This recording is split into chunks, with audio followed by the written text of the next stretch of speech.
We never know where life will lead us or what may hinder us along the way.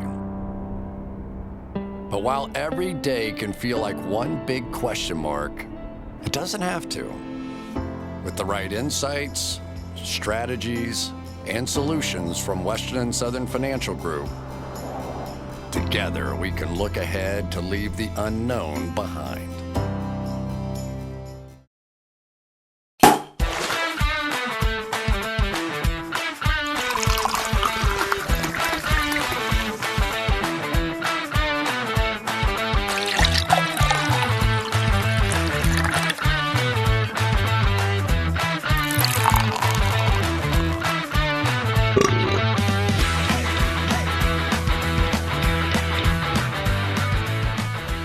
I don't have a lot of stories to start the podcast with today, Mike. I'm dry, haven't had anything to go here. We were just talking about how Galla Park is potentially closing. Oh, yeah. The famed Cincinnati bar here where nothing goes right. Yeah, that's where I did a shot with Pac-Man Jones. So that's also where your ex worked. Okay. And she was a social worker there, right? Longtime listeners of the pod will know Galla Park. I feel like you guys have referenced Galla quite a bit. It's like Cincinnati's only like legit club, and it attracts the wrong people. I'm going to say it attracts the wrong people. The people there are all there for the wrong reasons, to quote the Bachelorette 1,000 times. I think people go there for the wrong reasons. I'm just going to say it. You're not wrong. I don't enjoy being there. Well, I mean, I enjoy being there. I don't enjoy going there. But then when I'm there, I have fun. I thought your ex had a lot of talent working there. What are we doing bringing her up? Sorry. I just felt like she could have moved her way up there. Oh, yeah. She was definitely a hard worker. A hard worker, had all the right tools, all the right traits. As a bottle service girl, honestly, checked every box. She had a master's degree, though. That's not a joke. I bet. She did. I'd like to see that diploma. Anyway, let's jump into this. Bonus listener mailbag here. Remember, if you want your question answered on the podcast, YouTube, why did I mention YouTube? Go to Apple Podcasts, leave a 5-star review, and with your question in that review, and you're going to be good to go. You're going to get your mailbag question answered. We will do 10 hours of live content on YouTube if we have to get through these questions. We will do it.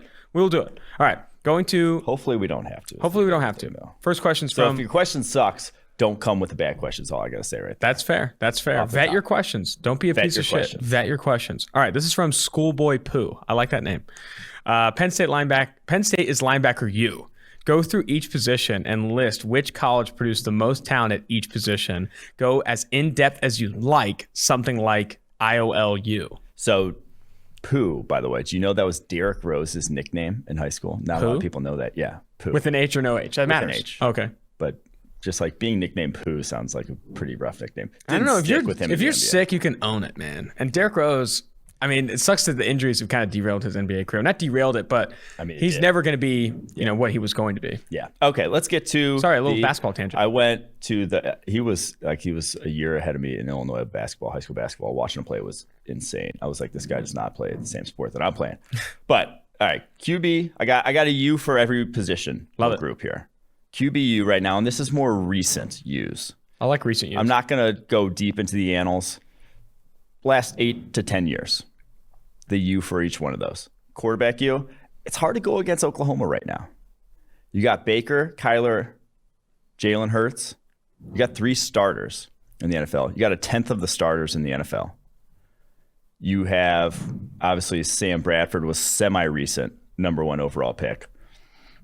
I think it's got to be Oklahoma. Really? Yes, that's what I just said. Oklahoma. Who do you have as the U? So the problem I have, I think quarterbacks is the most interesting one because I don't think there is really a U. I guess you have to go Oklahoma at this point, and they're going to have Spencer Rattler next year.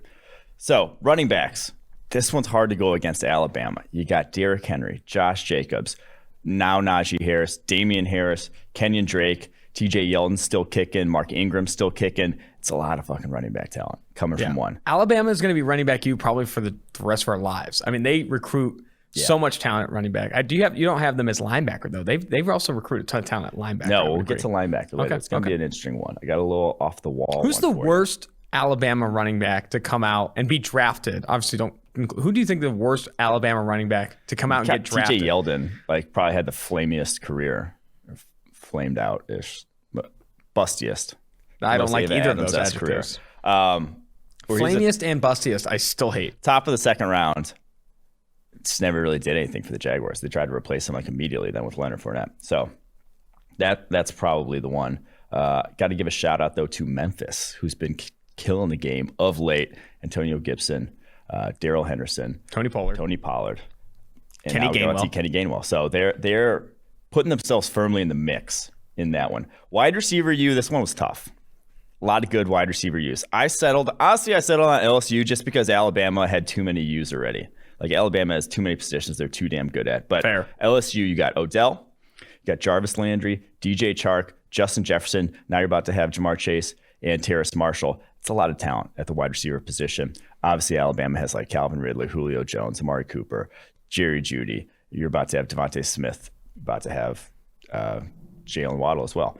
So I mean, they talk that talk too. I think one thing that, in addition to like, there's a ton of obviously tradition and pride for the school that you go to, regardless, where you go. Yeah. But when you talk to some of these players like Terrace Marshall, they talk about how we're wide receiver U, and we have to keep that legacy, and we have to continue to be the best wide receiver school in the country. Like they hold a lot of pride in being the best wide receiver school in the country, which I find interesting. Also, Ohio State, very similar with defensive backs. Yes. So tight end now.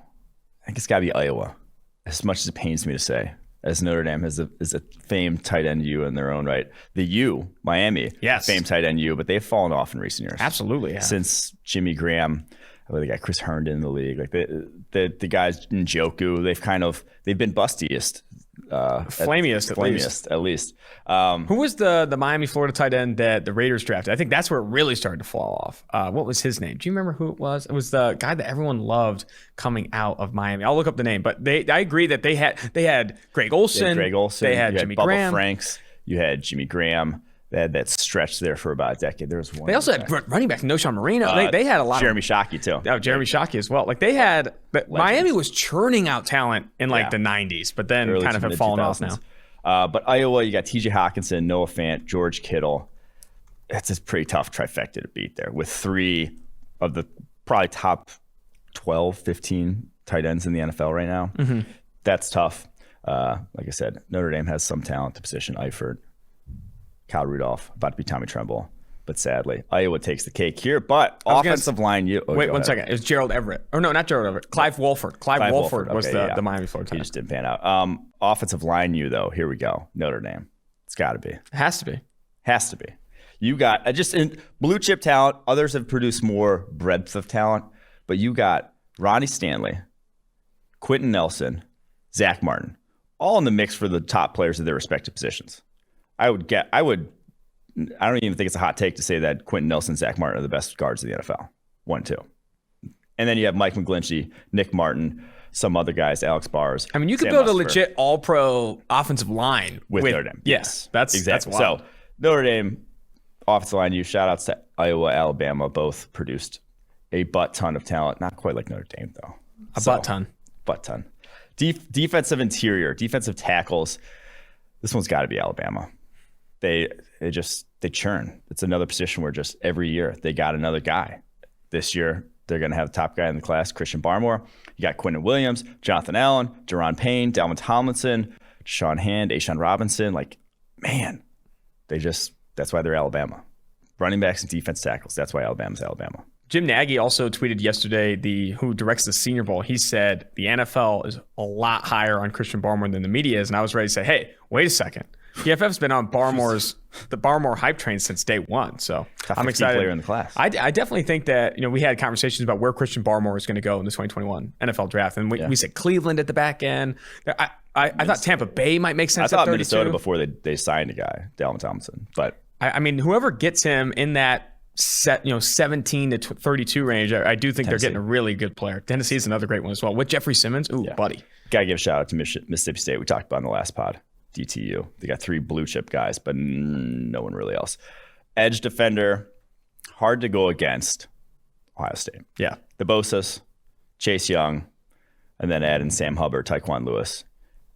You got the blue chippers there. Those are 3 of the top 6 edge defenders, I'd say, in the NFL. Zach Harrison coming up too. So they're tough to beat. Linebacker U. Now this one's an interesting one. the question posed Penn State, but Penn State hadn't produced a ton of linebacker talent in recent years, sadly. Nate Stupar? Who the hell has even been good at Penn State? It's going to be Micah Parsons. Yeah. It's been a little bit of a drought. Low key, the team that's produced the most quality-ish starters in recent years, UCLA. You got Eric Kendricks, Anthony Barr, Miles Jack, Jayon Brown. 4 guys. That's quality starters. Dude, I was recently looking at when I first started covering the draft, I started my own website as a sophomore in college, and it was called thedraftpulse.com. And I was reading some of it because I was like feeling nostalgic, whatever. I was so high on Eric Kendricks, and he's really panned out. I'm just saying, it'll tip my cap here. Eric Kendricks was awesome at UCLA. Yeah. He was really, really sick. I mean, didn't he and Barr come out in the same class or no? They were close. No, Barr was before. Gotcha. Barr was like 2014. Kendricks was 2015 or 16. So I liked Eric Kendricks more than I liked Anthony Barr coming out. And Kendricks has been awesome in the NFL. Kendricks has. Cornerback U. So shout out to LSU for linebackers also. They've produced Quan Alexander, Patrick Queen, Deion Jones. They've had a ton of guys come out in recent years. Cornerback U, it's got to be Ohio State. Before we jump to cornerback U, linebacker U used to be Bama. Like you had Raekwon, you had C.J. Mosley. Who was Mosley? You had Rolando McClain. Like they were getting Reuben Foster. They were getting a lot of linebackers drafted high, but they just all have been the flamiest. Yeah, they've been bustiest.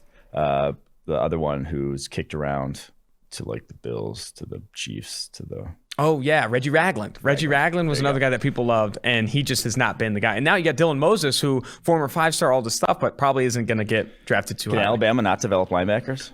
Here's the take. I can't believe you guys are going to disrespect Someone had to ask Paul Puzlesny like that. Paul Puzlesny, deep cut, Penn State. Penn State. I love his brother was the same year as me at Notre Dame, linebacker. Was he? Yeah. I didn't know he had a brother. Oh, he never played. Sorry, buddy. Safety. Safety is the one where there's like no safety U. That's why I think they call it all DBU. It's like you include the safety into that. If you included DBs, it would probably still be Ohio State. Safety, there's really none. Yeah. I mean, I would throw Ohio State. Maybe Ohio State. I mean, they've produced some decent safety talent. Yeah, let's say Von Bell, Malik Hooker. They've had some safety. That's why they're DBU. If you had to just separate safeties out from corners, BC low-key has Boston College, but I can't say a nice thing about Boston College. But John Johnson, Justin Simmons, Will Harris in recent years. 3 starters. I also think the recruiting, so going back to Ohio State, you had them listed as cornerback U, Jeffrey Okudah, Denzel Ward, Marshawn Lattimore, Roby, Arnett, I mean, Garyon Conley. They've really Eli pushed. Apple, top 10 pick. They have pushed cornerbacks into the draft. And I do think that recruiters, when you have this DBU or LBU, offensive tackle U, you lean into that and say, hey, dude, we've produced a ton of first-round talent at this position, and we want you. I think it's hard to lose it. Like, how does Ohio State lose DBU? How does LSU lose wide receiver U? Like, it comes down to like not developing talent, right? I mean, if you don't develop these talents, it's going to be tough. Ohio State's also making a play at receiver. You lose the positional coach that develops these guys. I think Ohio State's making a play for wide receiver U. They got Brian Hartline over there, and they're making plays, dude. Chris Olave, Garrett Wilson, they just recruited the number 1 wide receiver in the country. I don't know his name off the top of my head, but he was another 5-star. Like, they're making some waves there at Ohio State. Be careful. Look out for the Buckeyes and wide receiver U. All right, what a question by Schoolboy Pooh. Let's go to now Dog Boy 1, 2, 3, 4, 5, 6, 7, 8, 9, 10. Love the pod. What's your opinion on this trade? Patriots, Jimmy G. They get Jimmy G, a first and a second. And the 49ers get Stephon Gilmore. That's awful. It's fucking ridiculous. I mean, also the 49ers don't have any more first-round picks left, but they wouldn't do that even if they did. I don't get that trade. That's tough, man. That's I mean, I'm trying to be nice about it, Dog Boy. But Jimmy G, a first and a second for Stephon. Like, how good do you think Stephon Gilmore is? I mean, I think Stephon Gilmore's great. There's arguments to be had that he's the best cornerback in the NFL. He's still not worse, even just a first and a second, in my opinion, at his age and at his contract. I would be surprised if he could fetch you a second right now, Stephon Gilmore, after the year he had last year. Which, again, I hate to fucking beat a dead horse, but I'm gonna step my foot on the neck of this dead horse. You just said, I'd be surprised if Stephon Gilmore would fetch you a second. And then Sam Darnold just fetched a second, a fourth, and a 6th-round pick. That, again, shows you just how valuable these quarterbacks are, man. It's just crazy to think about just quarterback value in the NFL and how different it is on the market, whether that's the trade market or obviously the salary cap, open franchise, free agency market, how valuable these quarterbacks are. Maybe Gilmore's going to play quarterback. Everybody's talking, is it Mac Jones? Is it Justin Fields? Maybe you trade and have Gilly Lock under center. I don't hate it. He's athletic. I don't hate it either. Quinn's You know what got I saw that was I had not realized? Kadarius Toney has a cannon. Oh yeah, I saw that too. That I did not realize. He said claims he can throw it 80 yards. Is he QB1? He might have to be. I need Chris Sims to break down the tape. Same. All right, this is from Samari Rollup 2000.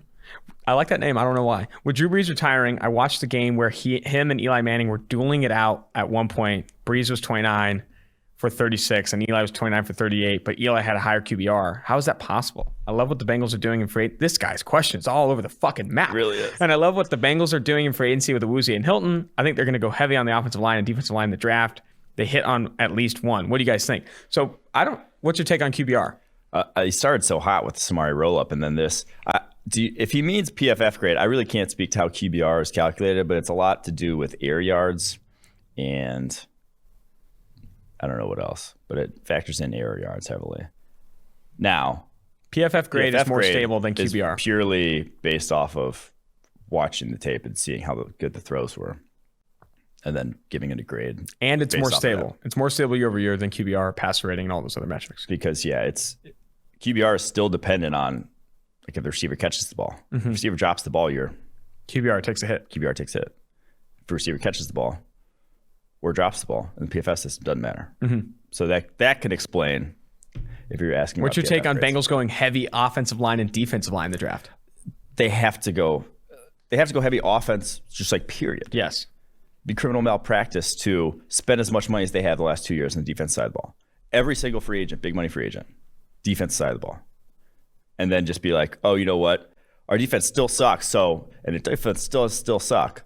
So let's keep drafting defense. It's like at some point, you got to keep QB1 happy. I mean, it comes back to that, I've said this before, the multi-million-dollar question for any team with a quarterback on a rookie deal is he good? And you can't find that out until you pull until you pull the Brandon Beane method, or not is he good? Is he worth that second contract?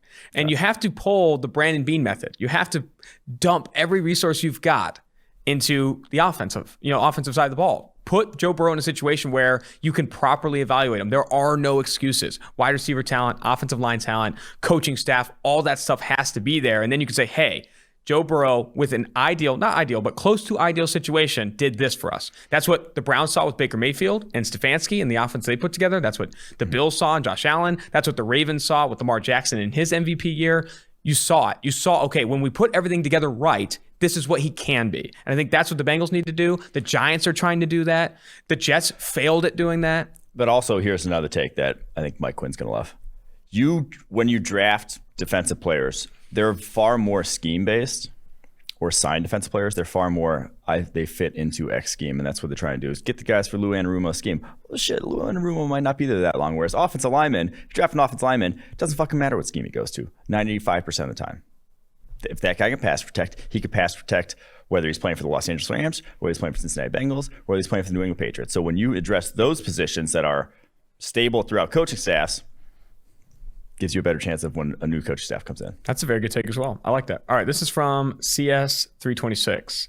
How much should teams value late round picks like 6th and 7th rounders? Is there a potential advantage in teams trading those late round picks and signing more undrafted free agents? If you can get anything for 6th, 7th rounders, do it.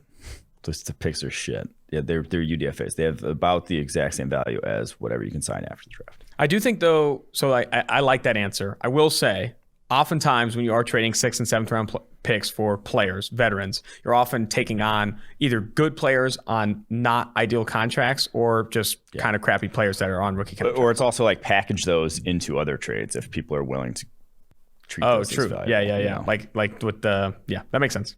All right, do that 6th round swap for Sam Darnold. You do need that all day. the 6th round swap. If you aren't swapping in the 6th round, what's the point? Yeah. What's the point of even going into the draft? This is from OG Fiji. That was close. Okay. Which is going to happen first? Adam Gase being a good coach, or you guys being caught up on the mailbag questions? Whoa. That was rude. Adam Gase coached the highest scoring offense in NFL history. So I guess we're never going to be as good as Adam Gase. Adam Gase also started the smelling salt trend. Yeah. So he fuels this mailbag. We should get Adam Gase on the pod. Who says no? Who says no? So far, let's make a play. Let's make a play for Adam Gase on the pod. I'd love to get him on the pod. That would be electric. Absolutely electric. We're going to try and get him on the pod. All right. Second question. If the Broncos give Drew Lock another chance and he doesn't work, I love this. Which quarterback should the Broncos target in the draft next year? All of them. Sam Howell, though. Sam Howell would be your Broncos type quarterback. Air with that cannon, boom, big plays. I was mulling this question over. Could I add it to the mailbag here? Which team of these four most needs to trade up for a quarterback in this class? Denver at 9, New England at 15, Washington at 19, or Chicago at 20. Which of those four teams is not in the best position to trade up? We know which team's in the best position to trade up, the one closest to fucking 4. But which team is in the worst situation and most desperate to go trade up? Which team should be the most desperate to trade up? I think Washington. You're close. Yeah. I think Washington's close. Denver, I don't know. Denver, it's either Washington or Denver, in my opinion. Like, not New England. The Patriots can stick with Cam Newton. Like, he can. I think you could be all right there, even past this year. And the Chicago Bears are just fucked. You're just fucked. Yeah, That's mean. They're just. And he's good. Either way, it's hard to say. But let's go to. But like that's the thing. What you just said. Worst quarterback's a good quarterback. Yeah, the worst quarterback is a good quarterback. Skins fan MG7. With Washington signing Curtis Samuel, William Jackson, and Fitzpatrick, their top needs are left tackle, free safety, and linebacker, as well as a third receiver. In your mind, does signing Samuel change the type of receiver you target in the draft? The team might look for more of a Bateman or a Marshall rather than another slot weapon like Rondo Moore. The Moore brothers, they're not brothers. Rondo Moore, Elijah Moore, or Tony. I think so. So Samuel was primarily slot last year, his best season. He was primarily outside in 2019. I think he could do both. Now, do you want a bunch of sub 6 foot wide receivers? Maybe not.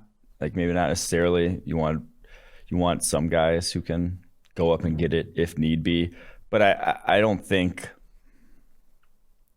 if you wanted like Kadarius Toney, I think you could get a Kadarius Toney or Elijah Moore, and it's not a big deal. Like if that's the highest ranked guy on your board, I wouldn't go down my board to just get a guy who fits the mold better. Fair enough.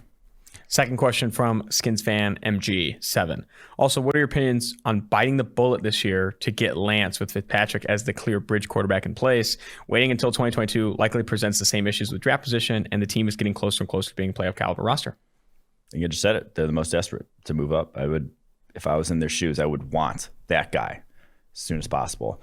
Lance or Fields at 4, man. Lance or Fields at 4. Go get him. Okay, that's the thing. It depends on the price. Getting up to 4 is going to take if I have to pay what the 49ers paid, 2 more firsts, I don't want to do it. Because you have somewhat crash and burn potential. Like you still only went 7 and 9 last year. You have a couple key injuries to that roster. Game.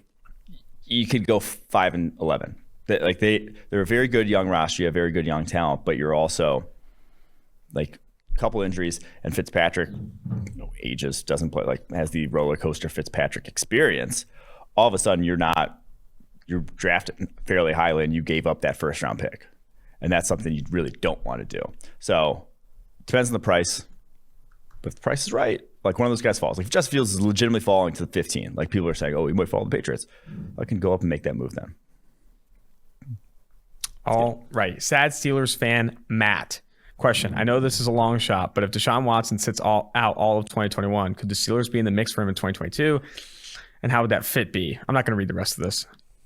What's your take on Deshaun Watson to Steelers? They're projected the most cap space in 2022. Okay, so the Steelers are about to bottom out. I don't really feel like speculating about what's going to happen with Deshaun Watson in this situation, but I will say I just don't think it's going to be the Steelers. That's not going to happen. So if you're the Steelers, I think your best bet is after this season is to, I don't want to say blow it up, but going to have to look in the mirror pretty hard about what you want to do going forward, because you got to re-sign a bunch of guys at not cheap prices, and you're not going to have a quarterback, and you're probably not going to be drafting in a scenario where you can get one. So I think they will be a team that's in the market for whoever that quarterback is coming available. Quarterbacks come available every year. Maybe they're not the greatest ones. Maybe it's Jameis Winston, but I think they're going to be in the market for someone like that. That's going to be your destiny. It's what I love about the Pittsburgh Steelers. TJ Watt, Deontay Johnson, Chase Claypool obviously had success. Mike Tomlin, I think, is a fantastic coach in the NFL, has to stay put there in Pittsburgh. What I think they have to do is, they have to bite the bullet. Eventually, they have to say, okay, we're resetting. It's time to reset at the quarterback position. It's time to go 1 year with Mason Rudolph as a starter for 16 games, or 1 year with a developmental quarterback as a starter for and pull off a 2-3 win season to go get the next guy. And if that doesn't work, go get the next guy. Like, that's how, again, it depends on what your goals are. What are your goals? Are your goals to win a Super Bowl? Go try and make a play for Dalton or Fitzpatrick, shoot the moon with some high variance quarterback. Let's see what we can do. If that's your goal, fine. If your goal is to consistently be competitive, winning in the hunt for Super Bowls, like they have been, you need a legit top 5, top 10 quarterback. I would say top 6. You need a top 6 quarterback in the NFL. And you're not going to get that by playing the market in the offseason unless Peyton Manning comes available. Top 6. You just need top 12 and just to be well run. Then from there, top 12. Yeah, and well run. Okay, we'll see. I mean, that's what you need. Like, there's a reason you can't just find top 6 quarterbacks. It's like the other thing. Well, you have to keep going till you get one, right? My take is you have to keep going till you get a top 6 quarterback, till you get at least top 8. You need at least top 8 quarterback. If you want to battle all the things like injuries and all this other noise that happens every single season, defensive regression, all this stuff, you need something as consistent and as stable as a top 6, top 8 quarterback. Possibly. I mean, like, it helps, but you can be fine without it. Yeah, fine without it is where the fucking Bengals have been since 2010. I mean, they haven't even had a top 20, though. They haven't had a top 12. Dalton wasn't top 20 in his prime? You're also discounting the well-run part that Mike That's true. The well-run part is true. That's fair. I agree with that. It's like, I mean, they went 8-8 with Mason Rudolph. Like, when you're a good organization that continually reloads, you can be good. Yeah, exactly. Maybe not win a Super Bowl. All right, Soda Shuffle. Can you guys just use what Goodell announces on TV for the live draft show? I prefer your analysis, but it's confusing when you're analyzing a reported pick that doesn't end up happening. Thanks. We can add that in. We can factor that in. I don't know how that's going to go, but we'll try.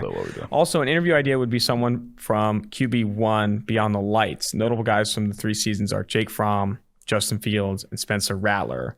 Also, Alabama quarterback Bryce Young is slated for season 4. I think this guy thinks we're a little bigger than we are with our clout, being able to get guests. I definitely think I would love to get Justin Fields. We could land Jake Fromm. We could land Jake Fromm. I feel like that's pretty easy. We could definitely get Spencer Rattler at this point. Maybe. We're gonna make a play. So far, you're on watch. You're on notice. Soda Shuffle wants the crown. All right. This is from #DJ Simmons, DJ's monster host. Nice. The Patriots will probably be stuck in quarterback purgatory if they don't make a huge trade up for Fields or Lance in this draft. If they don't do the obvious best thing and want to take the best player available at 15, would you rather go for the immediate need at wide receiver? Rashad Bateman would be my favorite, or plan for the future with a high tower replacement like Zaven Collins, since you can't get that skill set later? If you got to take wide receiver at 15, if the big 3 aren't there, I'd say it doesn't really make sense to stick at 15. Yeah. Zaven Collins, 15 is just like a little too rich for me for an off-ball linebacker who's going to be like primarily a blitzer and not going to be like your do-it-all coverage player. It's just a little high value-wise for me. I love one of the top 2 cornerbacks that are still available. That's what I was going to say. That's where I'd probably go. Go J.C. Horn or Patrick Surtain right there. Let's do it. I like that a lot.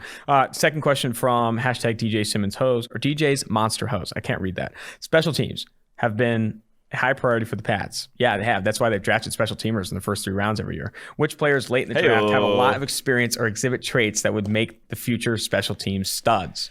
You're just asking the wrong guy here. You don't know what makes a special team stud?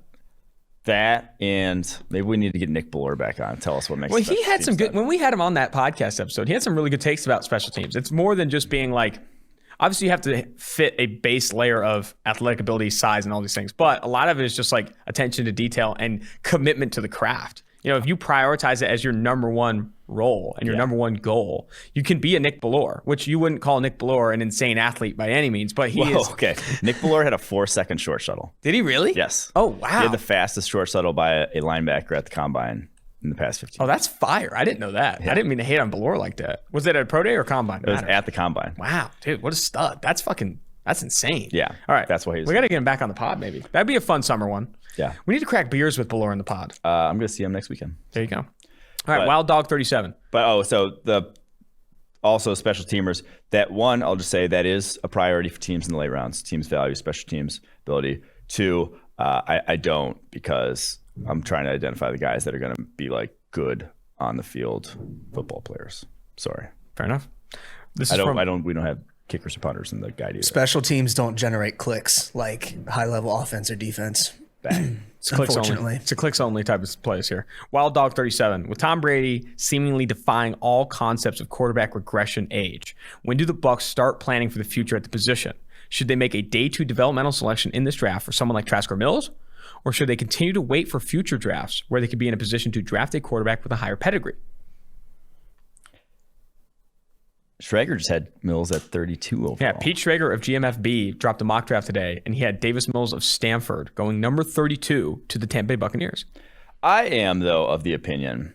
All right, so this one's tough because Tom Brady, I think, is the type of guy who would like mentor your young quarterback at this point in his career, would understand what's up and like be a good influence and actually legitimately help a guy at that point in the process. But at the same time, I wouldn't use a first, second, or third round pick on a quarterback in this year's draft class. A pick that can and often does step in and provide impact right away in your football team, because you're in a window. You don't get a Tom Brady you're not going to have Tom Brady for too much longer, and you have a team that literally just won a Super Bowl. So I would not. This is not the time to be thinking about the future. You know a team that should take Davis Mills at the back end of the first? Green Bay. Because you don't know how long Aaron Rodgers is going to play. Taking a quarterback at the back end of the first could be a already mutual looking strategy. at other jobs. He's looking at other jobs. Hosts. I think, Green Bay would be smart to take a quarterback at the back end of the first round. I think they'll look into it at least. What's your take on that? Yeah, I mean, address it now so that 4 years later when Rodgers is still your starter. And then you could add depth to special teams. That guy. Yeah, if you go look at day 2 and add depth to special teams, grab a fullback or a linebacker, tight end type of piece, I think that's honestly a move Green Bay could take. Did you see Jordan Love working out the other day, though? I did. He hit like that 10-yard out. Dude, I think he's going to have a really good preseason game. Week 3, I could see it. All right, Dessler SW, Southwest maybe. I am an Eagles fan, and I'm trying to get myself to believe in Jalen Hurts, as it seems like Eagles are going to move forward with him as the starter for at least the 2021 season. I would agree with that. Moving down to 12, they're locked in. I was not impressed with his performance in his 4 starts. You're one of the only Eagles fans that would even fucking say that. All Eagles fans thought those 4 starts were Joe Montana. But here we are. Remember when I tweeted out that I first did that mock draft where the Eagles were trading up to go get a quarterback, and I had Eagles fans wanting me dead, literally dead. This Eagles fan's a little bit more realistic, and I respect that. I was not as impressed with his performances in his 4 starts last season as other Eagles fans were, especially his play in the second half of the games and his sporadic passing ability. I know you guys are not high on him either, but what could Nick Sirianni do to maximize Hurts as a passer in this offense? It's a good question. I like this. So where Hurts thrives, longer developing concepts, intermediate deep, play action, and then obviously utilizing him in the running game. He ran a 4.59 coming out, 220 pounds. He is basically a running back. Like, that dude is built like a running back, and add to your rushing offense. So that's what I would do with him. Like, he's not going to be quick game. Not necessarily RPOs. His underneath accuracy is his biggest weakness, but he can make plays down the football field. And if you give him max pro stuff where he can find lanes, he's very good at, as a scrambler, finding rushing lanes. That's going to have to be a big part of his game. That just flat out is, if you're going to play winning football with him. So where would you rank him in the NFL? Where would you rank Jalen Hurts in the NFL as a runner among quarterbacks? Okay. Because actually you have Lamar Jackson. Tier 1's Lamar Jackson, Kyler Murray. Those guys are. Someone said like Lamar's still on another level. It's like, dude, Kyler Murray's pretty fucking, like, he would have run in the 4.3s, that guy, if he would have had. He's got juice. So that's tier 1. Tier 2 then after that would be Jalen Hurts would be in that tier. With Newton, Allen? I wouldn't put necessarily Josh Allen tier 2. I think he's close, I guess. Cam Newton probably still is in that tier 2. COVID-free, vaccine COVID. With Cam Newton with the vaccine is probably tier 2. Yeah. Cam Newton vaccinated. Is he vegan or not? It's hard to say. No, not vegan is definitely tier 2. Okay. And then tier 3 is probably like Josh Allen. You got high-end tier 3, Josh Deshaun Allen. Watson, tier 3. Russell Wilson, probably tier 3. Yeah, I think those. Are there any running quarterbacks in mission? No, I think that's solid. I think that's solid. Taysom Hill. He's not a quarterback. All right, no flea flicker. That's this guy's username. Mike, are you defying your Justin Jefferson lesson when you give Kellen Mond a ding for not taking as many chances as Kyle Trask? Doesn't Mond have more tools as a player, off schedule, scrambling, etc.? And didn't he make a similar leap in development? What the hell? He did not make a similar leap in development, by the way. I mean, Kyle Trask was a different player this year than he was the year prior. There's also it's not like that's the lone knock that I'm knocking Kellen Mond for. The accuracy, anticipation over the middle of the field leaves a lot to be desired. I will say there is some of the, I'm not sure it's the Justin Jefferson lesson, but taking chances down the field is a two-way street. It's more the Justin Herbert lesson. It's like, it's got to be the offense has to give you those chances more often. The more often, like Dak Prescott earlier in his career was not a guy who would take a ton of chances down the football field. And then you gave him receivers that win down the football field, and all of a sudden he's taking more chances. So there is some of that to it. But it's also like throwing guys open who are covered that you see Trask do better than Mond, in my opinion. All right, next one from Tim Bay Benroth. Maybe too early, but how would you expect someone like Spencer Rattler or other top quarterback prospects in next year's draft class to fit into the 2021 class? Anyone near the level of Lawrence as a prospect? Dude, people love the 2022 quarterback. Dude, they're class. excited, It's man. it's like how everyone in college loves the backup quarterback. Mm-hmm. I remember at spring game my sophomore year, freshman year? No, it was actually during the season. One of the ushers is talking about, this was Jimmy Clausen's quarterback in Notre Dame. One of the ushers. What the hell is that? The ushers at Notre Dame are like this big whatever thing. Don't worry What about it. they Like do? the guys who like usher you to your seat in the stadium. Oh, okay. So, but they also like the guys who are the ushers do a bunch of other stuff for the program and like do like security. I don't know. It's a weird thing. But he's like, you should see, Jimmy Clausen's great. He's like, whatever. Like Jimmy Clausen in the midst of like a really good season.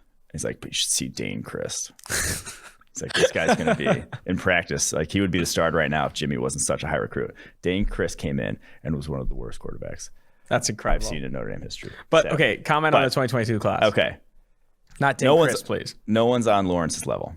It's just no one is. Like that's the assuredness, the level of play we saw from as a freshman, sophomore. No one's at that. I think Spencer Rattler will be on the Zach Wilson, Justin Fields level as a prospect. He has that kind of tools, and man, his ability to like make plays is pretty special. I see how like right now, if he was in this class, he'd be below Trey Lance, in my opinion. But he can, if he without Daz Newsome, without Diami Brown, still puts up. Yeah, that's the year, thing. He can move his way up there. I could see Sam Howell being like absolutely bullied in this next year because he's not going to have That Daz offense Newsome, stinks De'Ami for Brown, him. Michael Carter, Javonte Williams. Like he's going to lose the four best skill players on that team. Yeah. And unless UNC is reloading for the first time ever, I don't know if like Mac Brown.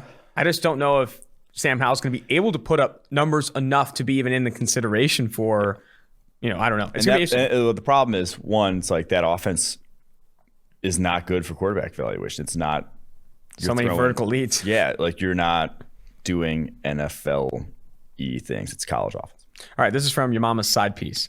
A common take I see/hear on social media and even ESPN is these Buckeye QBs don't pan out. As a Buckeye fan, I think it's stupid. And only USC is a school that has truly mediocre quarterback draft history. I love that. I love how he just completely, that's dumb as a Buckeye fan, but USC, those quarterbacks fucking suck. Matt Leinart, Matt Barkley, Sam Darnold, but I'm biased. Oh, he does admit to it. But I'm biased. It is dumb. Is it a dumb take or just going by the numbers? It's such a dumb take. The ex-quarterbacks don't pan out. And I think there is some possible credence to like a Lincoln Riley quarterbacks get pumped up. And that was the Jeff Tedford quarterbacks get pumped up. And it was like Kyle Bowler, Joey Harrington. But then Aaron Rodgers. Mm-hmm. It's like, not all, just because a guy may look better than, because he's in a quarterback-friendly system. And Ohio State this past year, I mean, with the talent they had and with the scheme, it was a quarterback-friendly system. So you say it goes both ways. But like it does, that's what I would put more credence in is actually the play call, which is different. Like that I would put more credence in than just one school and their ability to evaluate talent. And like, yeah, that system might help a quarterback out, but it's still no end all be all by far, in my opinion. And I think the biggest reason for that is, like, this is a traits-driven league, and it's a traits-driven thing. Like, if you get recruited to Ohio State, it doesn't make you more athletic, taller, faster, any of that. It's a traits-driven position across the board. I think where you see more, the reason you see U's, like DBU, LBU, or whatever, is because they're recruiting the best athletes at those positions every single year. It's not like, oh man, Ohio State developing talent like a motherfucker. It's like, no, you recruited 5-star recruits at corner for like 10 years straight. Yeah. And now you have the best corners. Like, that's how it works. It's a trait. When it comes down to it, I think Ari Wasserman, big shout out to Ari Wasserman, a guy that when I first moved to Cincinnati, I was freelancing for the Cincinnati Enquirer and covering lacrosse. And he was a writer for the Plain Dealer in Cleveland, also covering lacrosse on a one-off thing, but he also covered recruiting for Ohio State. His take on Twitter, you should follow him. He's like, the stars are what drive, like recruiting stars and recruiting offers and these athletes that come out of high school. That's what drives the talent level in college. And that's what's going to obviously drive the talent level in the NFL. Like, these guys that come out as legitimate athletes at 16, 17 years old are the ones that are going to be the most, not every time. It's not foolproof. Yeah. But from a percentile standpoint, the guys that are 80th, 85th, 90th percentile athletes, those guys going in the NFL, those guys going into college are going to be the better players. This is a traits-driven league. This is a traits-driven sport. Yeah, and also Justin Fields, one, he played at Georgia too. Two, he was the third highest ranked recruit in 247 sports history at the quarterback position. 8th overall. 247 sports history. Like, this wasn't in the history. This wasn't your Dwayne Haskins, oh, maybe he's getting pumped up. Like, that guy was. ESPN had him ahead of Trevor Lawrence as a recruit. That guy was a dude for his entire high school, college career. Yeah. He's different. All right, Sincere Allah. With the hiring, that's his name. With the hirings of Keith Williams and T. Martin, do you feel more comfortable in the Ravens drafting and developing a receiver? I know everyone wants the Ravens to draft a big-bodied receiver who can go up and moss someone. Do you think they should adapt the 49er idea and draft guys who can get yak and separate? So, Keith Williams, a former wide receiver coach, but also like a personal wide receiver coach, has worked with Tyreek Hill, Devontae Adams, Sammy Watkins. Two of those, one of those is not like the other. I do think so. And also T. Martin has a pretty good track record himself, was obviously quarterback Tennessee to a national championship after Peyton Manning left. But I do think that they should, I don't want to say 49ers method, but separation should be key. Like, don't just draft a big body because you have Lamar Jackson. Draft a guy who's going to get open. Now, I can see crossing off the smaller guys that, like Elijah Moore, probably not going to be a great fit when you're ready to get Hollywood Brown. But don't just draft a big body to get a big body. All righty. Moving on from Sincere Allah to year 174. In a perfect world, I'd like to see Baltimore drop back in the draft and acquire more capital and see them snag Terrace Marshall and Ronnie Perkins, edge defender, Oklahoma. What would be the perfect wide receiver edge combo for them for their first two picks? Hello? Yes. I said he's a smart man. I think I would love the Marshall Perkins duo. The one I would change, love Marshall. That fits. I've been saying that forever. The one I would probably change is like maybe a little different. Carlos Basham II, I feel like, would be their type of edge. That'd be a nice duo if he falls. Terrace Marshall to Baltimore is a fit I really like. I had that in a mock draft I did recently. And then getting an edge like Basham or Perkins in round 2 would be sick. And Baltimore, man, talk about a team that develops edge talent. They do a good job there. All right, this is from it's Alibu. Should the Cowboys draft a tackle in the first round and get a competent corner in the second? I was just talking about this today. How far is the drop between Farley and Surtain and Campbell and Gowan? I think you have to go corner first. You look at round 2 for a legit outside corner. You're looking at Ifeatu Melifonwu, Tyson Campbell of Georgia, Eric Stokes of Georgia, Tate Gowan of UCF. That drop off from between those guys and Surtain or Horn is massive. Yep. Whereas the drop off for tackle, I don't think is as massive. I mean, you can get starting caliber tackles at the top of day 2. You can get we'll see how the tackle class shakes out. Because, like I said, everyone needs tackles. And it's a very good tackle class. That doesn't necessarily mean they get pushed down. It might just mean we see 8 tackles go in the first round. So maybe not necessarily, but I do think the gap between cornerback 4 and cornerback 7 is so much bigger than tackle 2 and tackle 8 even. So, all righty. Jumping now to chronological order. That's this guy's name. Broncos question, now that the Broncos signed Kyle Fuller to a 1-year contract and also Ronald Darby, would still be smart to draft Farley or Surtain at 9 or Fields or Pitts if they're available. By the way, the graphic for the show needs to be changed because Mike's hair cut his hair and Austin has a stash. It's a fair take. We're working on that. We're working on that. God, that's stupid hair. God, dude, I love that hair. And a lot of other people did too. Don't hate on the haircut. That was like your persona. Yeah, anyway. That's the thing is... Ugh. All right. Either way, I do think that if Kyle Pitts or if Justin Fields or Pitts falls to 9, they're the obvious choices for the Denver Broncos. Yeah, I think they're firmly out of the cornerback market too. Really? Out? Out. Yeah. Oh, because they're not going to take one. They're not going to take one. Yeah, exactly. I thought you meant Surtain are going to go earlier. No. So out of it, and then I think they are the primed team to trade to 4. If you're Atlanta, that's where you would want to move back to. You don't want to move back too far. To 9 would be, you'd still get. Dude, you get one of the top 4 pass catchers easily if you're after one of those guys. Yeah. Like Kyle Pitts, Chase, Devontae Smith. Although they might want to move back because they need defense and value at defense. Take Parsons at 9 or whoever you think is best there. Yeah. I mean, there's opportunity. I because of how many quarterbacks are going to go high, you drop down to 9, it's going to be okay. You know, you're going to get a very talented player, probably the best player at any position you want. You know, one of the positions you want. All right. This is from PL8837. With the Patriots' free agent moves, do you think it's inevitable that they trade up for a quarterback? Also, who would be your choice to sit behind Cam and learn for a season? I mean, Justin Fields. That's the choice. If the drop is real, that's the choice. And I do think that's their plan. I don't think you sign Cam Newton to a 1-year deal if you wanted him to be the guy going forward. Not only just a 1-year deal, but also paying him backup money. Like his base contract's like $5 million. And there's obviously a lot of incentives. I think the incentives are, because they baked in a ton of incentives for snaps played, making the postseason, winning the Super Bowl, whatever. Up to $14 million, I think is what the figure was.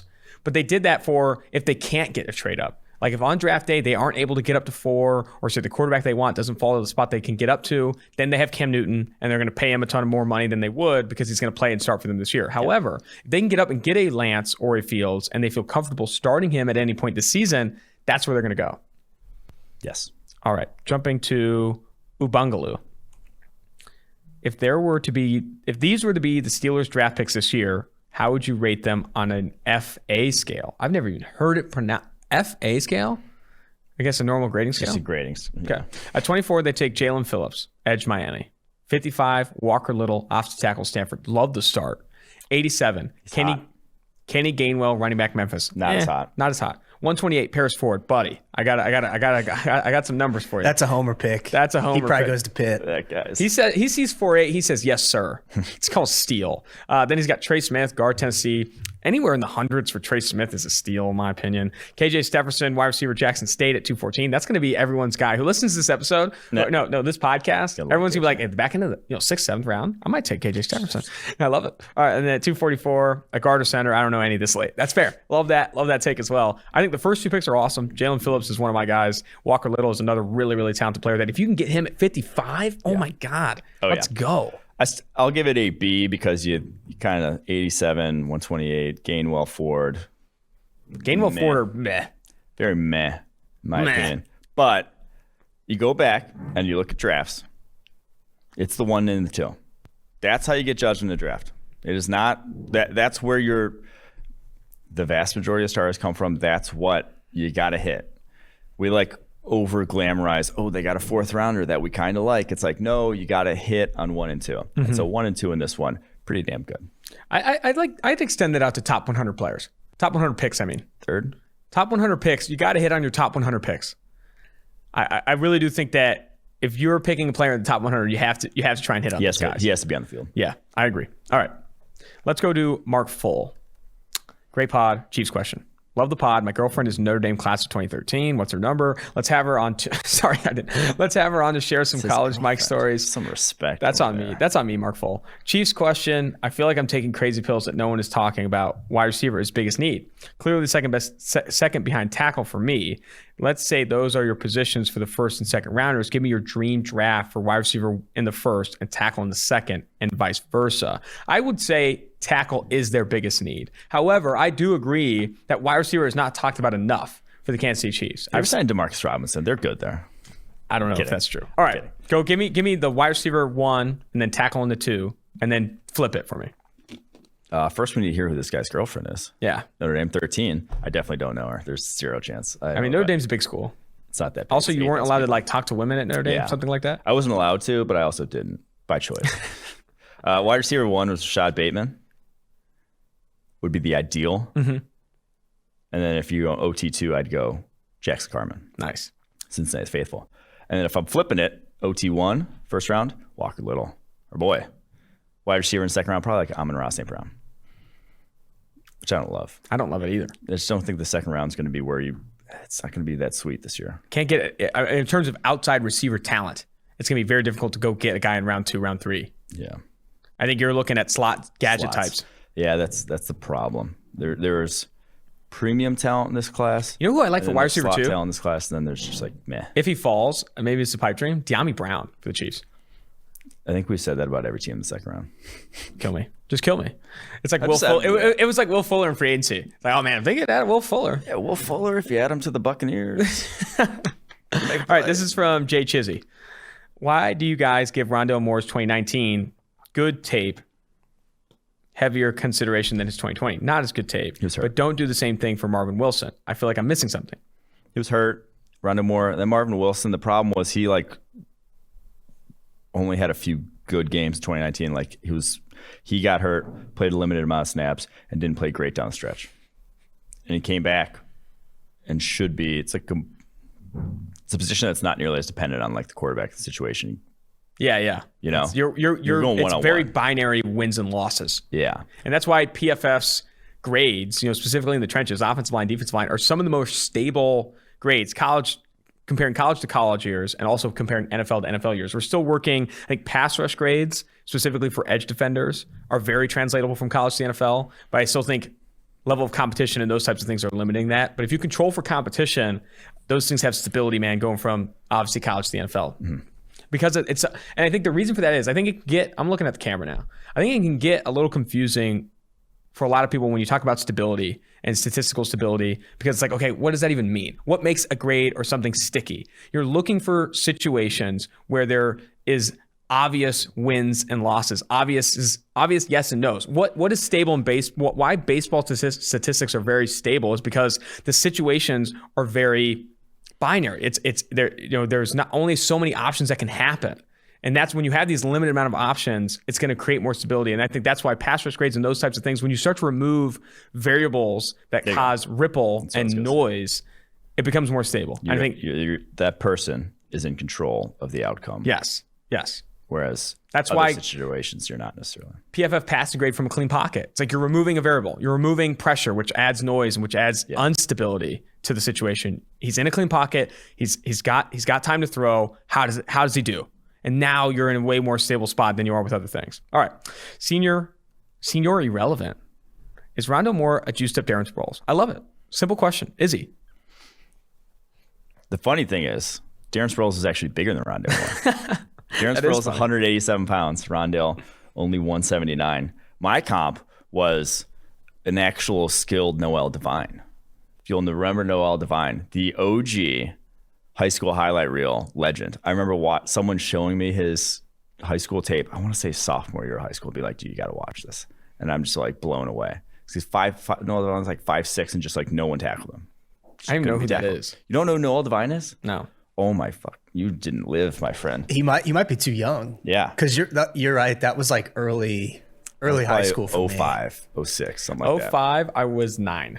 Okay, you're too young for the OG Noel Devine. Yeah, it was him and Cody Paul. You remember the Cody Paul highlight tape? That little kid. No, I don't remember Cody Paul. Oh, I might. It was stitch Sam that McGuffey. in. Sam Stitch McGuffey it in. Stitch both Devine and Cody Paul into the YouTube. People want to see this. It was Sam McGuffey catching balls and doing front backflips. And I then don't know who the fuck that is. Dude. You don't remember Sam McGuffey? Oh my god. Dude, when I was 9 years old, I was okay. I don't know what I was doing. But Noel Devine came out of the combine. He was 5'7" and did 24 bench press reps around a 4.34. That was a freak nature athletically. I wonder if he like power lifts now, because that's what you should be doing at that size.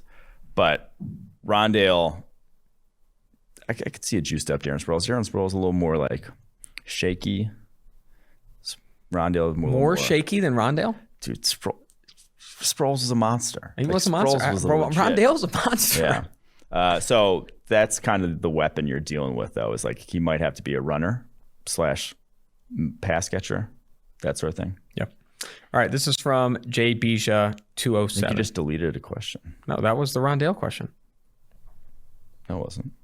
Oh, no. I'm an idiot. Sorry. We're back. This is from Jim 521.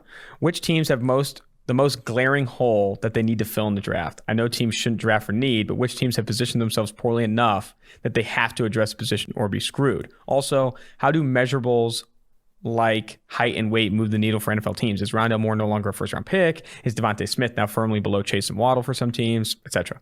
Okay, so first question. I'd advocate draft for need if you're like in a window, if you're legitimately going to compete. And those teams that, so like, I could say like, oh, the Jets have the most glaring hole quarterback. It's like, yeah, they do, but that's stupid for this conversation. The teams I would highlight, Chiefs at offensive tackle. It's so glaring if they don't address offensive tackle in this year's draft, they're going to be boned. Seahawks at cornerback. And I know they signed a Kella Witherspoon. We got Trey Flowers, Kella Witherspoon. That has, record-breaking potential. They could give up the most. They broke records last year. Yeah. That has, and then they lost their best cornerback. Yeah. So that's bad. And then the Colts, I mean, they signed Sam Tevy, but like Sam Tevy left tackle is disaster. That's Carson Wentz. Nightmare. Needs a left tackle. So the Colts at left tackle. Those are the three teams I would highlight. I definitely think so. I wanted to add to the comment you made about if you're in a window drafting for need, I can advocate for it. I do think the reason for that is if you're a team that isn't in a window, you don't have draft needs. You need help. Your team is bad. You need help everywhere. You don't have good positions anywhere. Mm-hmm. And I think that's why needs become less important for a team drafting in the top 10, top 15, because your entire roster is disgusting and you don't have legit blue chip players at multiple positions and all of that type of stuff. So I don't think when you get to the back end, though, and you feel like you are in a window, or Tampa Bay last year, who locked into Tristan Wirfs very early in that draft, who felt like they were in a window when they signed Tom Brady, rightfully so. They lock into obviously adding offensive tackle in the first round. I think that when you're a team that says, okay, we know we can get there. We just need this one piece from this big game-changing piece. Let's do it. I do agree with you there. Whatever. Go ahead. Go do it. And then as far as the heights and weights go, they move the needle for sure. They do. One of the biggest things, guy I was talking to who's director of player personnel in the league, it's like one of the biggest things that our scouts have to do on the spring tour, going to these pro days, is get confirmed heights and weights on underclassmen. Getting actual numbers to know who these guys are as underclassmen so that they can basically see who they want, like who fits their molds and that sort of thing, heights, weights, measurables, that sort of thing. So those are big. When a guy, but it's like, Devontae Smith's skinny. Rondale Moore's small. Knowing that he's 5'7", instead of 5'9", is that moving the needle for you if you liked him before? I don't think that should. To me, it's more for the guys who, like Rashad Bateman, listed at 210, comes in 190. That's a different player. That's gonna same change. with 2 inches shorter. Yeah, like that's gonna change your board, and rightfully should. All right, next question. This one's from JB Shaw 1207. What do you think the move for the Giants in the draft? What is the move for the Giants in the draft at 11? Obviously, wide receiver is no longer a huge need with Kenny Galladay signing. The Giants have a bottom offensive line for the last few years, and just drafting Andrew Thomas last year was not enough. Do you think Slater could be the move at 11, or do you think they're better drafting a weapon and finding offensive line later in the draft? I would personally go Slater at 11, then Osai or Owe if Owe falls to 42. Thanks. Next question is also about the Giants. This one's from Manti Te'o's girlfriend. The jokes that Mike thinks are played out. I'm committed to go to Notre Dame, so seeing an alumni with such a good, cool job is inspiring. Wow, you're inspiring, guys. I'd love to see that. This is Manti Te'o's girlfriend, too. He might not be real. I was going to say. I'm a big Giants fan. I'm a big Giants fan. With the recent signing of Adoree Jackson, it seems like the Giants are building the defense the right way. Secondary first, with big defensive linemen, meaning you don't have to stack the box. That being said, the Giants still have a lot of holes. At this point, if we go Rashawn Slater in round 1, if available, what are some prospects that would fit the scheme in rounds 2 and 3, as well as some interior offensive linemen? Yeah, so you're unfortunately in that job-saving dead area where you don't want to be, where Dave Gettleman has to impact this year's roster to get this year's team as good as it can be. So you're probably not going to draft a wide receiver. because you got the holes on the offensive line. It's more than likely going to be Slater if he's still on the board. Could even be like Darisaw if he's not on the board. I think they are going to have to address offensive line because of just how bad it was last year. And that's like the glaring need, so that's the one you address first. That's tough, not a great spot to be in. Yeah. But I think that's how it's going to go. And then I've been banging the table as the Osai is a great fit in the second round. I think Owe would be a good fit as well with his athleticism, what he could do. So yes, at 42, that is where I would go. I think Bronny Perkins possibly too. Maybe it might be, it's probably about where I take Ryan Perkins. I had to pause the mailbag to bring this take up that I just saw across my Twitter timeline, and multiple people slacked to me. You weren't listening to my take. I was listening, but then a flood of DMs came through. Let's hear it. Jeff Schwartz just said, hot start. So he said, I want your food opinions that get people upset. It's not about his wife. Oh. Peanut butter is gross and fruit doesn't belong in pie. That is objectively one of the worst food takes I've ever seen, and a combo as well. Peanut butter is absolute fire. And if you're eating pie that doesn't have fruit in it, you're eating chocolate custard with bread around it. Like, you're a piece of shit. I'm sorry. Like, what kind of pumpkin pie? Pumpkin pie is in the conversation. What is pumpkin? Pumpkin's a fruit. Or is pumpkin a fruit? I think pumpkin's a fruit. Comes out the ground. Doesn't matter. I think it's the seeds that matter. I don't know. I don't want to get in this conversation. I don't know. I don't know what a pumpkin is. I'm just thinking of other pies that he would be eating. Housing. Dude, the only chocolate pie. Chocolate pie. That's it. It's like, okay, I love chocolate pie. It's like, okay, you like chocolate with a little bit of crust on it. Fucking congratulations. Like, that's a disaster. Pie. Sugar pie's the thing. What the hell is a sugar pie? I've heard. Look up sugar pie. I don't know what a sugar pie is. Either way, peanut butter is gross. Is also one that gets overlooked because it's like peanut butter is absolute fire. What's your take on peanut butter? Yeah, peanut butter is great. It's too unhealthy, so I buy the PB Fit powder. Yeah. And I house that like an animal. Dude. But yeah, peanut butter, if you don't like peanut butter, you're kind of a piece of shit. Like honestly, I like. He probably has like a peanut butter allergy, he just doesn't even realize. Yeah, that's probably it. All right, going to NFX. This guy's fucking name is ridiculous. NFXIZ. That's your dad's name. Now that the Jets have added Corey Davis and Keelan Cole being added in there is interesting. Would you still look to add a receiver in rounds 1, 2, 3, maybe even 2? Would love to have more assets at valuable position, especially with Zach Wilson coming. Yes. I said 23 is not too high. And I love the idea of like bringing in the wide receiver. QB, wide receiver. With QB. Don't do 2 tight ends in a QB like fucking the Colts did with Ryan Grigson, which was one of the worst drafts I've ever seen. And then he won GM of the year that year. Don't do that. But wide receiver, QB, yeah. Yeah. You know what? It brings up a funny roster building moment for the Raiders when they drafted Jamarcus Russell. Then the following draft, top GHB. 5 pick, I think it was Darren McFadden. Oh, yeah. And then the following year, top 10 pick, DHB. You drafted quarterback. His weapons. Yeah, you got him, but you drafted bad. I mean, Darren McFadden was good, but like obviously injury prone and that kind of stuff. But I like Darren McFadden in Arkansas was awesome. Yeah. That tape was fucking sick. He had the skinniest legs for a running back that I can remember, though. Devontae Smith style or what? I mean, yeah. How much did he weigh? If you had to guess how much he weighed, how much do you think he weighed? 200? 210? See, 210. Look it up. Well, I will say this too, though. He had like a wide receiver build, though. He was 220. What the fuck? Dude, he was a hoss. He just had such a weird build, though, for being 220. What's your take on this? This might be hot. I'd rather my running back, if he had to get injured, I'd rather my running back tear his ACL than get turf toe. Turf toe, dude, can ruin you as a back because you just don't cut with the same level of confidence. He slipped so much. He was constantly battling turf toe. He was never 100%. Yeah. This is bad and anecdotal, but our high school running back for our football team was Damian Rosby. Shout out to the guy if he listens to the pod. And he was awesome. He ran very fast. He ran for the track team. He had offers to do track, all this stuff. But he had turf toe and he could play through it, but he was never the same guy. And ACL, you're out for a year and you come back. And oftentimes, at least in modern science, modern medicine, you come back and you are at least close to, if not the same guy. Turf toe, I really do think that you never really come back. Turf toe is brutal, man. Never had it. Knock wood. Never had it. Don't get it. All right. This is from Manaboy96734. Does the approach of spending multiple picks on cornerback apply to other positions, or is it limited to defensive line and corner? That's this first question. I mean, offensive line too. Yeah. I would love to fill up your offensive line, especially with to the brim. Picks. Fill it to the brim. So it applies to that. Does not apply to quarterbacks if you have a good quarterback already. Don't need a second one. You don't need that. You need as much as the Taysom Hill model has gotten like a handful of mailbag questions. I would not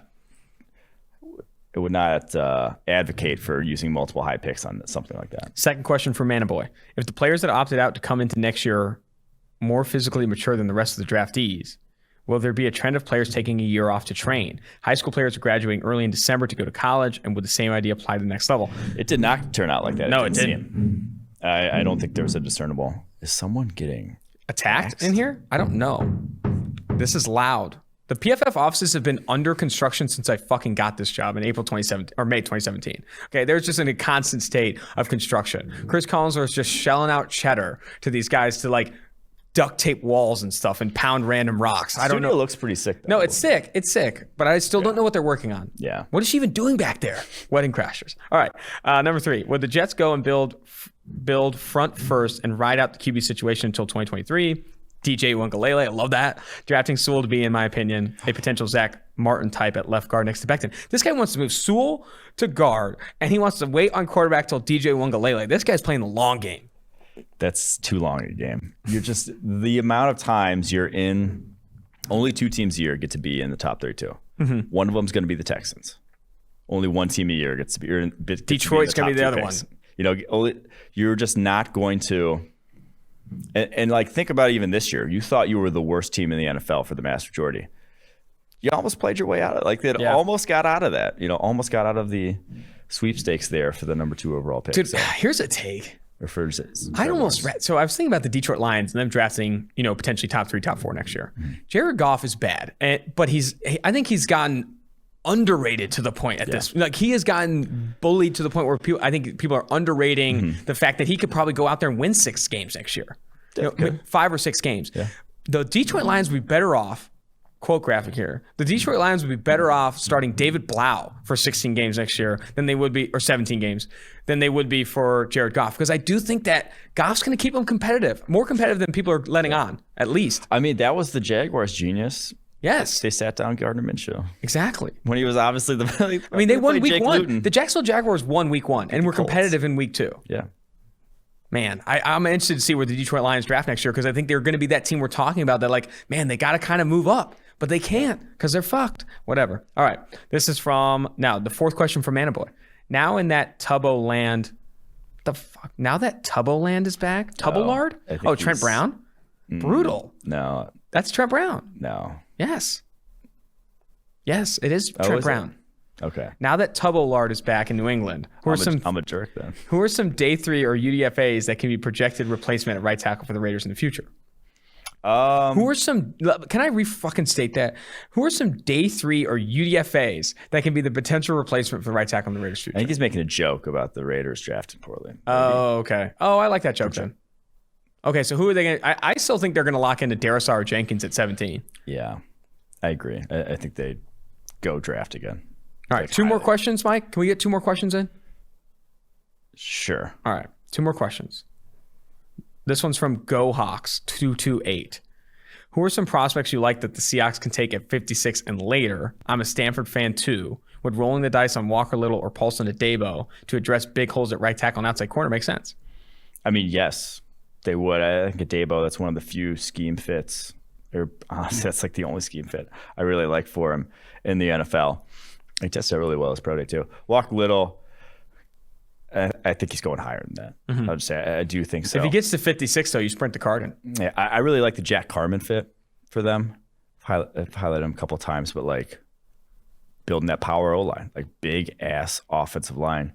Damian Lewis, Gabe Jackson, you're going 330 plus across the board there. Those guys are going to be people movers. You're going to run the ball. That's that. Cornerbacks as well that I would say in that mold. I think I've answered this before, but like Benjamin St. Juste, the Minnesota guy. And fucking one more name that's escaping my mind here. Let's say Benjamin St. Juste. There you go. The Minnesota guy. Fair enough. All right, last question here before we close out the bonus mailbag. Remember, if you want your question answered on the bonus mailbag or normal mailbag or the 10-hour live show, leave us Apple Podcast review, 5-star review, and drop your question in there. We are getting through these. We're through March 24th. All right. This is from Hespacito. Even with what can be considered an above average free agency period, the Jets still have major jokes to fill. I think they meant holes, or maybe they meant jokes. Major holes to fill at cornerback and interior offensive line. Assuming Wilson goes to the Jets at 2, what are the moves at 23 and 34? Both are valuable picks. I think they could be one of the teams that make the play on Caleb Farley, even with the injury history. Yeah. Really, really good scheme fit. Really good. I think he'd be perfect for Robert Salah's defense. Interior offensive line, that's more. 34 might be a little rich. Like Landon Dickerson, I don't know if I'd want to go both. Caleb Farley and Landon Dickerson. Let me grab the 2 biggest injury-prone guys in the draft class. If not him, I would. That'd probably address that round 3. Quinn Miners, one of my favorite centers in the draft class. Creed Humphrey, somewhere. So one of those 2 guys in the top third would be a nice fit. All righty. That's going to do it for the bonus mailbag. You love to see it. We're cruising, man. We're close. We're close. Next year, we do 2 episodes. Next week, we do 2 episodes. I think we'll be in a very good spot. All right. Till next time, Austin Gale, Mike Renner, Mike Quinn, David Sofaro, 2 for 1 drafts.